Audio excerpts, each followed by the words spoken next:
What is the horror genre, you might ask?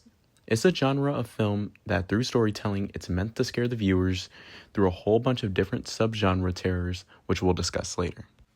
What's the different variety of horror genre? There's a wide range of variety in horror genre. We'll cover 5 of them for today for the sake of the video not being too long as it's going to be.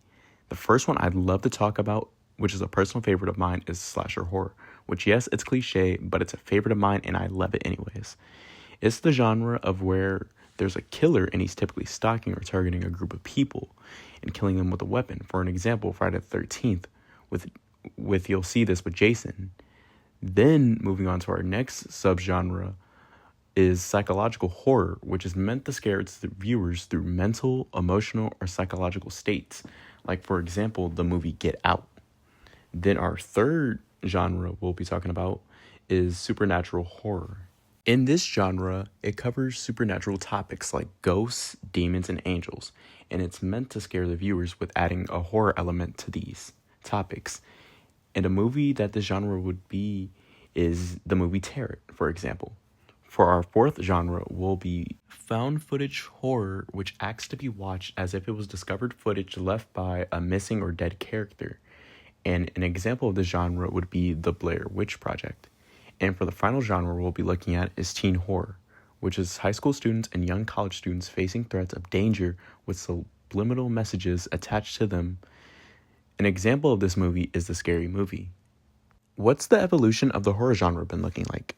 Well, the first horror movie was made in 1896, and it was a movie titled Les Meneurs du Diable.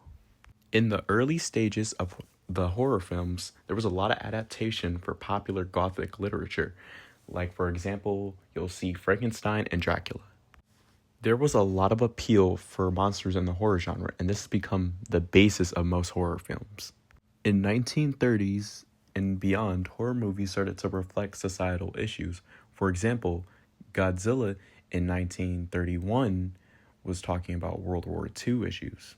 In the 1950s, actor Janay Leigh set the tone for screaming women in horror movies as it added a scare factor. Then, in the late 50s and early 60s, audience ratings for movies were made. Like, for example, PG being family friendly, and that's for everyone.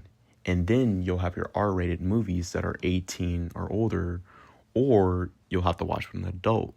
Then, from the 70s to 80s, horror movies took advantage of what was happening in the world, such as the Vietnam War, by becoming more gory.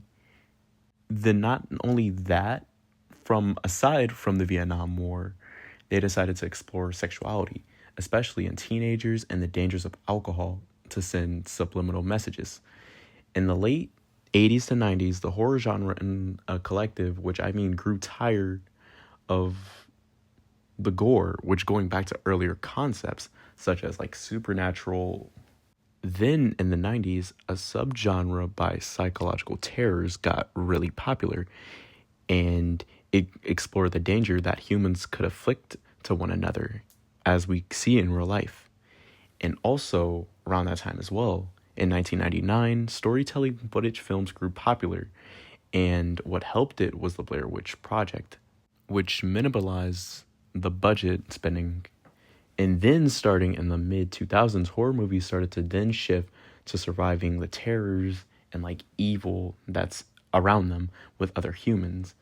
And then lastly, from the movie Get Out in 2017, written by Jordan Peele, he was able to create psychological and the tech subgenre together to also tackle racism, which could show that social issues could be tackled in horror films.